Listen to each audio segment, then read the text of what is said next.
Okay, Bill McKecka, Take Home Golf Pro. I'm going to show you another drill here that I use for myself. I have a habit of coming over the top. Going back to my old baseball days, I get up here and I like to race with my right hand and come down in this position here, which you would see would knock out my little friend here.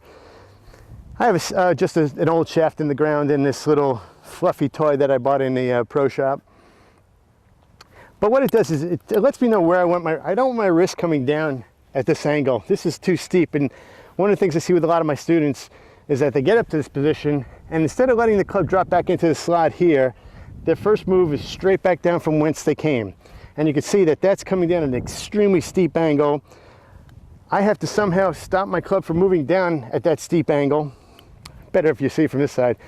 So if I'm coming at a steep angle and my club's coming straight down, I have to somehow get that club not to dig into the ground. So what do? I either start flipping or I lift my body up, because once again my club's moving straight down. So in order for it to keep it from digging into the ground, I have to do something. Most people start lifting their body up and you see a swing that looks more like a V than like a U. Remember, my swing should be this big low and slow takeaway, hinge and cock, hit the ball, follow through, hinge and cock. It's a big U.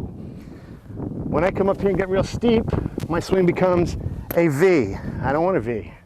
So what do I do to help myself? A little thing I set up here is just a shaft, little ball, and I want to get to the top of my swing and try to bring my hands underneath this club. So from this point, my hand should actually move back down in here. Back in here is called the slot. So my hand should first drop into the slot and then swing around my body in a baseball swing. So let's see how this works out. I'm always distracted by things like this, and you might be too, but let's see how I make out here. Straight down the middle, and that's not trick photography. Notice I hit this a little bit, but my normal swing out, I don't want to do it because I'd break this shaft. Once again, I'm taking a nice easy swing.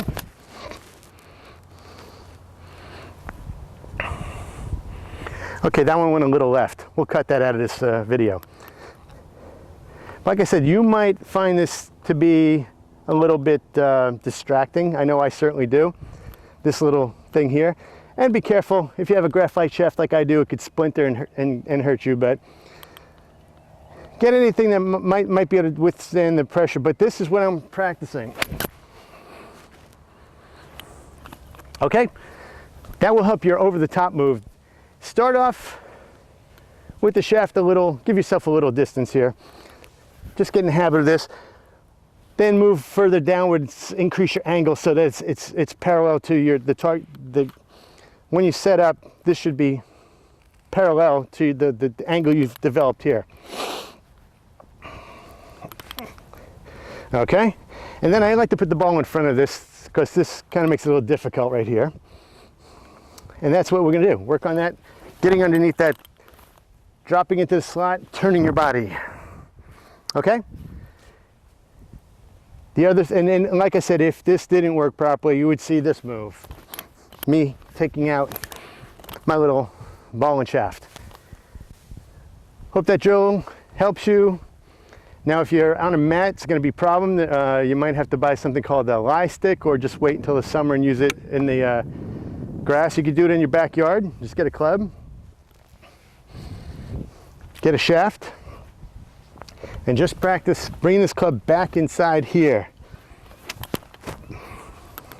Not this move, over the top. Alrighty, that should help you out. Bill McKecka, thanks a lot.